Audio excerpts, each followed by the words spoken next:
一切, everything. Well, we can separate the two characters of 一切 and tell you 一 means one and 切 means among other things. Definitely or absolutely, there's not much point to doing that. 一切 has to remain together to retain its meaning, which is everything, every or all. I, short. I means short of stature or low. This is the adjective you're going to use if you want to describe how tall something or somebody is. In the dialogue, we hear Pipe tell Lily that he likes women that are shorter than he is. 我喜欢比我矮的女生。Similar to English, in Chinese, we generally say 他不高. He's not tall, rather than 他很矮.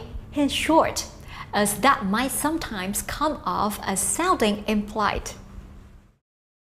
共同 common. 共 means common, general, shared, together, or total. 同 means like, same, similar, or together.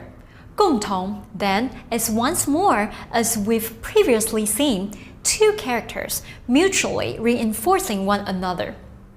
共同 is also like many Chinese words in that it functions as both an adjective or an adverb.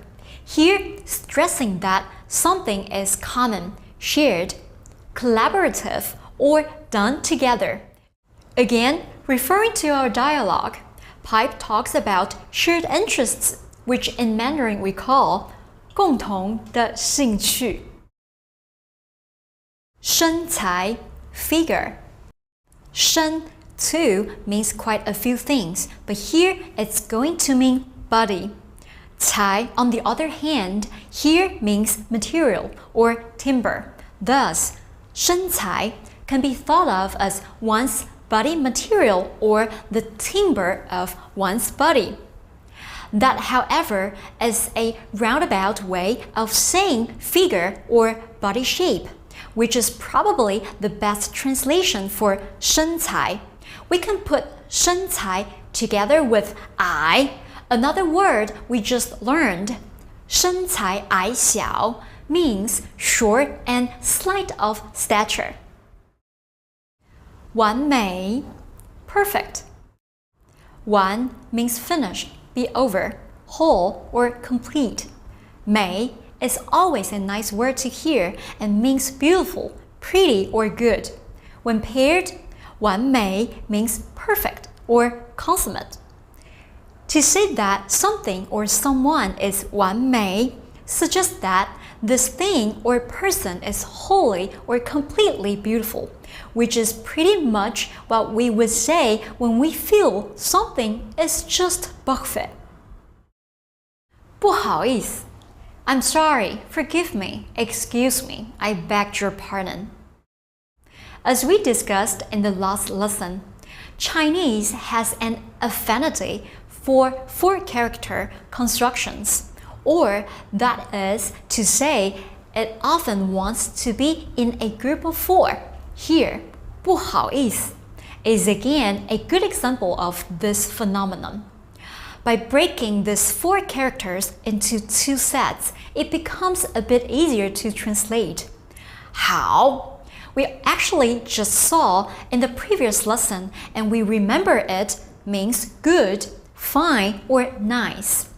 By simply placing the negating particle 不 before the adjective 好, we get 不好 or not good, not fine, not nice.